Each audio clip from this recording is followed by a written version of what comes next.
Hi there, this is the acid test trap in the Pirc defence after e4 and d6, d4, knight f6 and knight c3 defending, and g6. So we've got the Pirc defence, also referred to as the Ufimtsev or the Yugoslavian defence.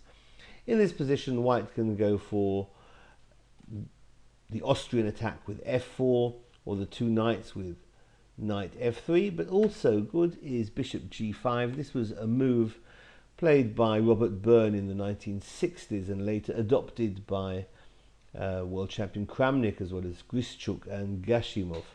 Black can play c6 here or bishop to g7, but as we see so often in these Pirc-like structures, modern defense structures, white has the e5 push, which he can play now. And black can drop the knight back to d7. Moving the knight to h5 will lead to g4, or moving the knight to g4, white will play h3, so white will be in control. So black chooses to exchange here first, rather than drop the knight back immediately. After d takes e5 and d takes on e5, black can drop the knight back to d7 and hold on quite fine, but the natural exchange of queens is wrong, and this is where black certainly goes wrong. White's got the upper hand now in all variations. After rook takes on d1, now where's that knight going to go to?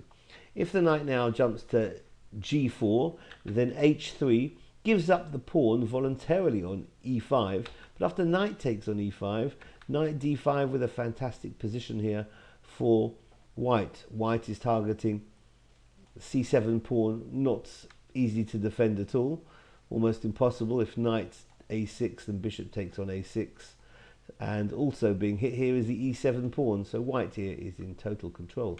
So that knight g4 move isn't too good. If the knight backs off to d7, then white will continue again with knight d5, again hitting c7 and e7 at the same time.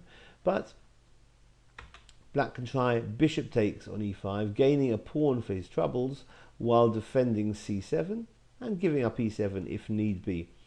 But white will play knight f3, trying to remove the guard, trying to hit the bishop and then taking on c7. So bishop drops back to d6, but now bishop takes on e7, removing the guard from the other side, because if bishop takes on e7, knight takes on c7, white's doing really well.